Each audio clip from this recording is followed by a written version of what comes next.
I'd like to thank him for, basically I've never been this happy, so I'd like to thank him for that. And also, I'd like to thank him for asking me to marry him. Because that's why we're all here, basically.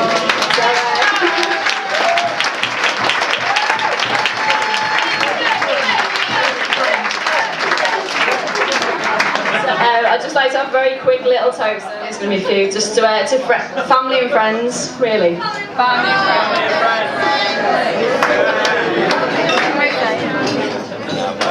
Absolutely brilliant.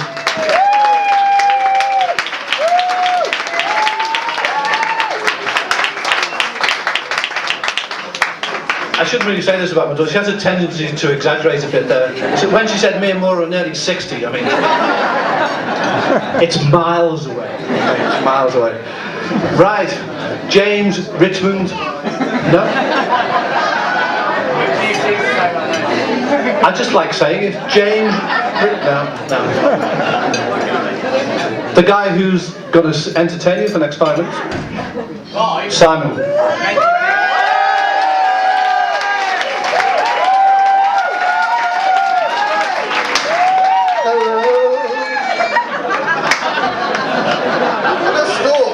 Maybe I am Lionel Richie. Oh, that's not to be.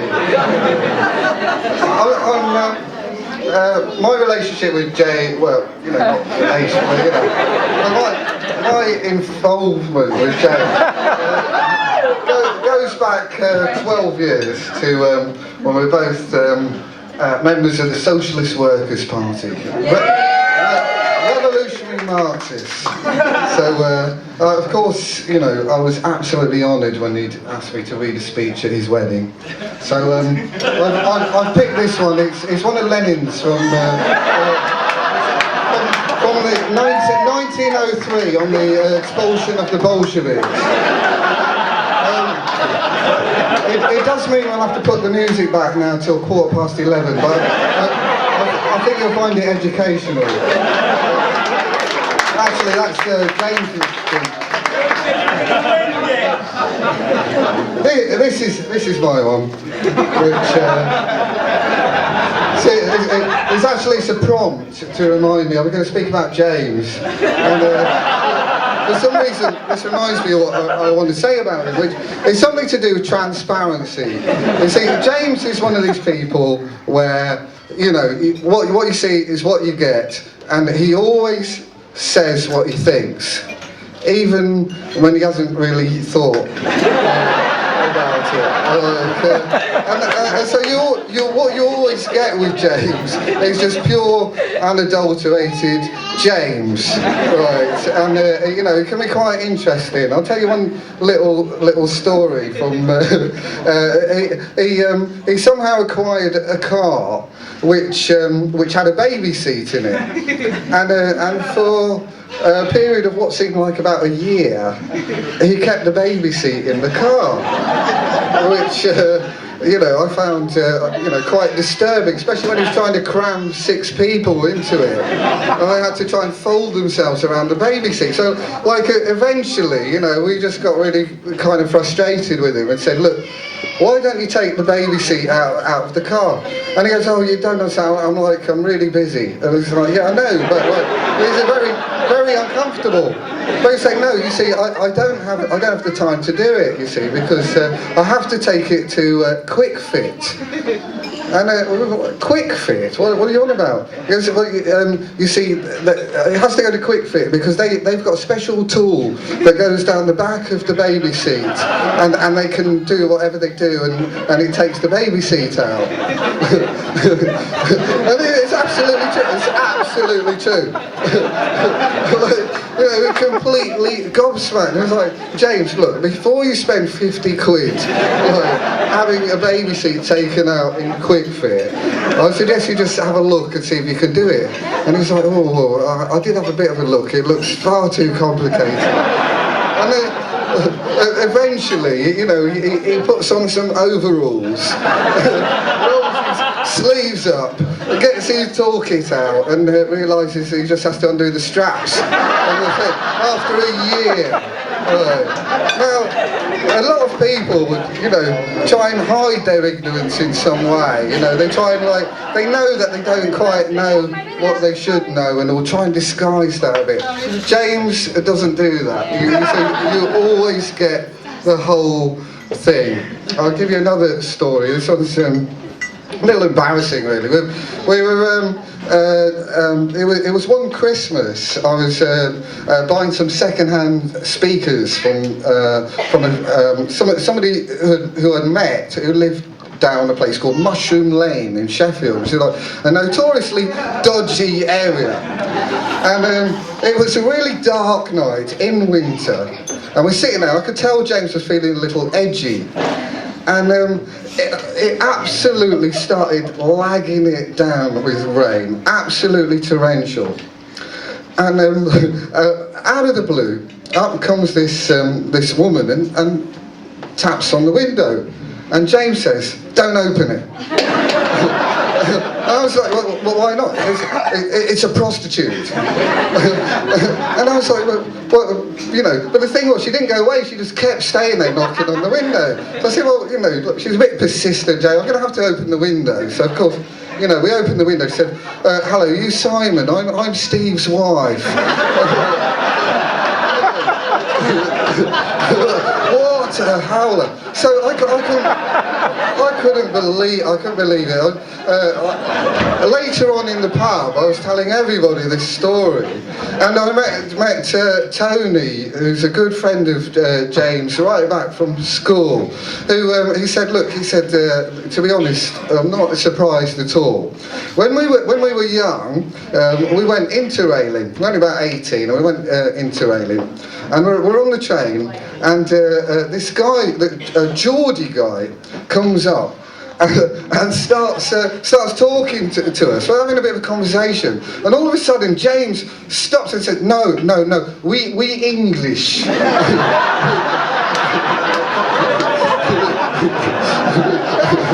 Absolutely true.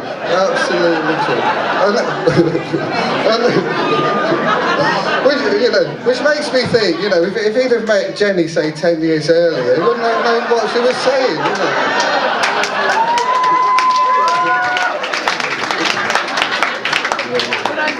But it was really interesting watching the love story unfold, because I was actually sharing a house with Jenny, so we were housemates, and I knew that she was looking for somebody who was, tall, charming, fit, and I was quite surprised she ended up with James, but I did notice, James started visiting me a lot more than he used to. And also, where he'd been sort of fairly kind of vibrant, healthy person, he was also, getting a bit too tired to go home of an evening, and would start sleeping on the living room floor, even though he only lived 200 yards away. And strangely, about the same time, I noticed that Jenny started sleeping on the sofa, even though she had a perfectly good bedroom of her own upstairs.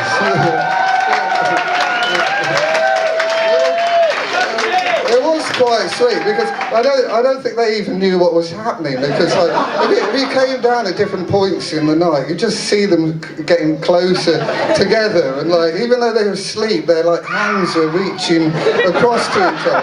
It looked like a sort of inverse of the Sistine Chapel, upside down. But it was, for them it was quite exciting. It was will he or won't he? Will she or won't she? Oh, I wonder that, And everybody else was absolutely bored, because it was so flipping obvious that they were going to get together, And I think that part of the reason is that they have so much in common. They really do, about a lot of things. Some of them good, some of them bad, but they have a hell of a lot in common. They really do.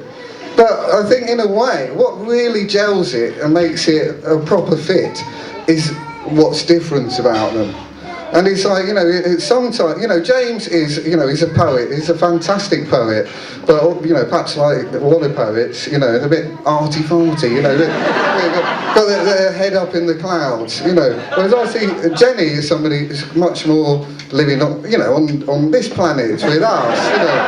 And she can sort of hold it, a bit like these balloons, you know, just sort of when they get a bit too high, just sort of pull them back down to earth a bit. And, you know, I really do see that they have, you know, really complementary aspects and qualities to each other, you know. I think, you know, obviously Jenny's taken on a hell of a job here, but I think it's worth it. Just on one really serious note, though, I mean, you know, the job of the best man's speech is to kind of ridicule the groom a little bit. But, you know, I do want to say that, you know, the people who we hold really close to us, I think, over the years, are the ones who show gold to us in a crisis. You know, the ones who really, their hearts shine out when times are difficult. And they're the people, you know, acquaintances will come and go, and they're the people that are still around and that you really love. And James, for me, is one of those people. You know, when my father died, he was a fantastic support to me, offering anything from practical support to emotional support.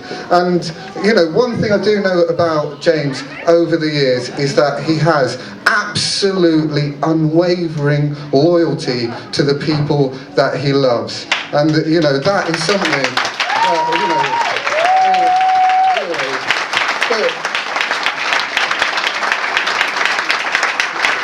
for all the the funny side of James, which, you know, I like to laugh at. I don't know about anybody else. You know, one thing I would say to Jenny is you have struck gold in that sense. So, you know. They're going to have such a good life together. Today was wonderful for me because, standing over there watching the ceremony was absolutely wonderful because, you know what, all the decorations, all the rest of it, it means nothing. When the bride and the groom are beaming with happiness in the way that they were, you know that the whole day is worth it and that the marriage is going to be absolutely fantastic.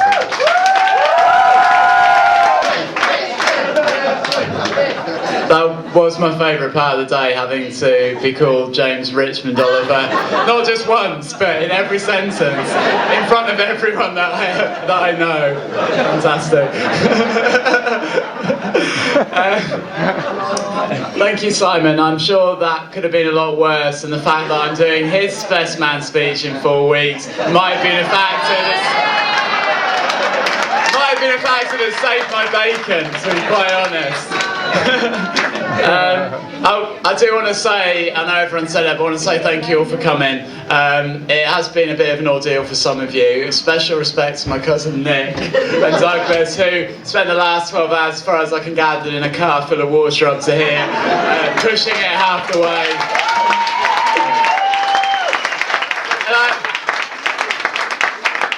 I think it's funny that one of my German cousins and her family could drive here from Germany without any problems. And yeah, people couldn't get out of London. It's almost as if a bit of bad weather and the whole of Britain grinds to a halt. But seriously, I want to thank you all for coming, because there is literally nothing better than seeing all the people that you care about here to celebrate this with me and Jenny. It's absolutely fantastic. Thank you so much. I want to say how happy I am to be here with my mum and dad. They've been an inspiration to me, and they've always given me complete love and support unreservedly. And if I can be half as kind or caring as they both are, then I'd be very happy. So thank you.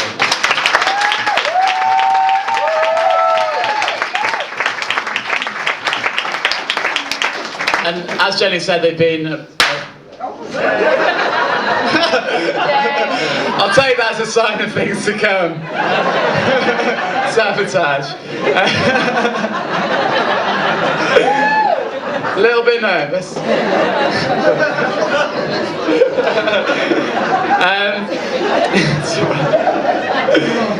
So, I'd also like to thank Jenny's mum and dad, who also could have been more helpful. If you know George and Mo, couldn't have been any more helpful. Couldn't have been any more helpful. When you know, sorry, you know what I mean.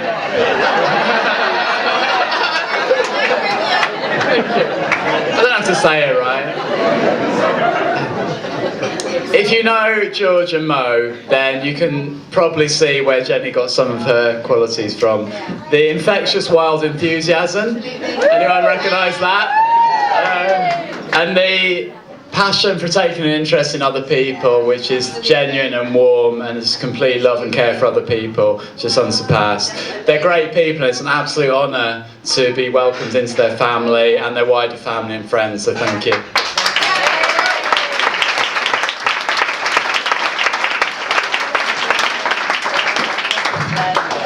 And then Jenny.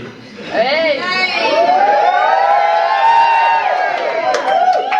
Jenny looks fantastic. And this may sound sentimental, but it's the honest truth that she always looks fantastic to me. To me, she always looks fantastic. She's changed my life. She's made me see and feel things in a different way, and I'm so grateful, and I'm very, very happy to be with her. Thank you.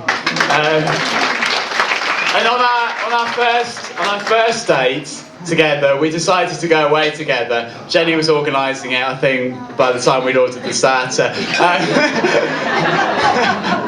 And we decided to go away together to Paris after our first day, and I think that was quite a good sign of things to come, especially as at the time she was insisting she didn't want a relationship. And Jenny's enthusiasm, though, is one of the many reasons I'm in love with her. In fact, she's got the ability to be excited by pretty much anything, which obviously works in my favour.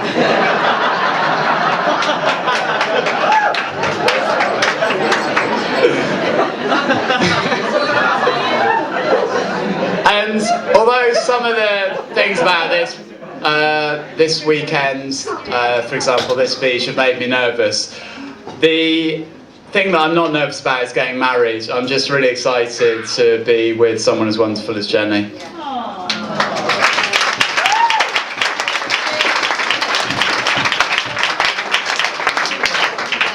Jenny's made me see life as full of possibilities and adventures, and she's become my best friend, and I love her so much. So once again, thank you all for sharing this with us.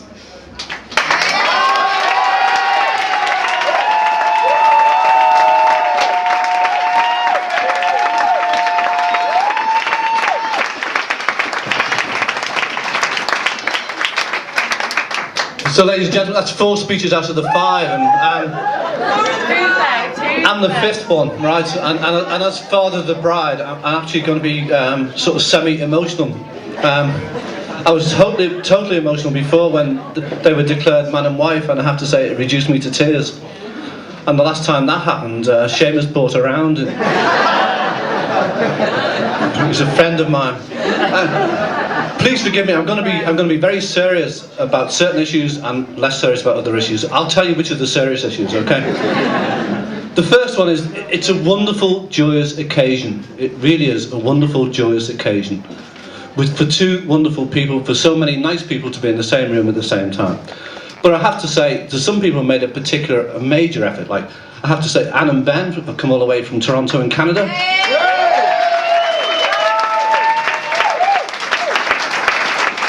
James's family from Germany have made a major effort to get here. Fantastic.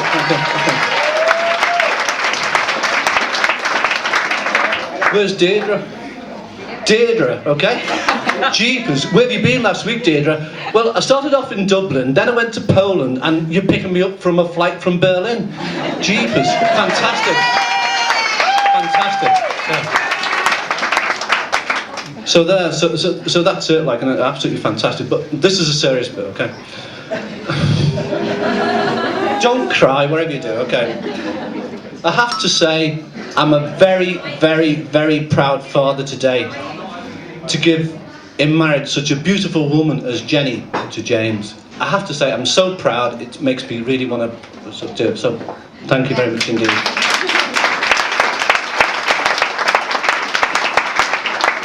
I never thought this day would arrive so quickly. I thought it might arrive sometime because there was always another country to go to. If you know Jenny, like, you know, fine, how are you? I'm going to Japan, Dad, for 2 years, okay. Okay then, fine then, yeah. And when she came back from Japan, right, it was like, well, what are you going to do next? And we had these wonderful conversations. We live in this wonderful house called 7 Belvedere Park. It's a great, if anyone's passing, call him. We had lovely conversations. What are you going to do next, Jenny? I really would like to learn Russian. In Crosby? No, I'm going to go to Moscow, Dad, for 2 years, okay. But fine, but for a whole variety of different reasons, she changed her mind and went to Sheffield, okay.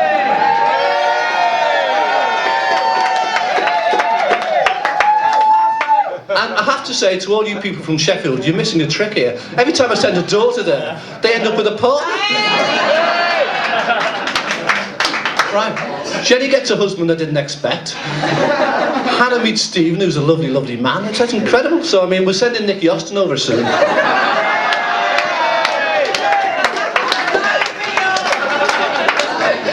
And if it works for Nicky, Deirdre's coming as well afterwards.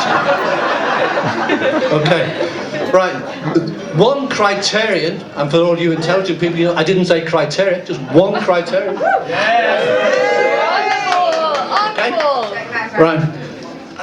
I'm fairly obvious in the way I judge people. Like, you know, if they're nice to me, I tend to like them. Not all the time, but I don't. Okay. One of my major things, I actually tend to judge people by their friends and the quality of their friends. Okay. And I've been blown away, not literally, but I mean blown away.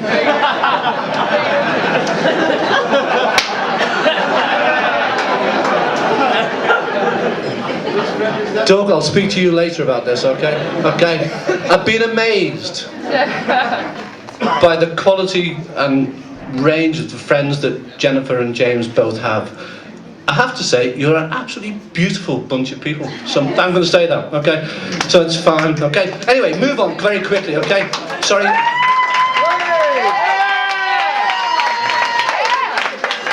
Right.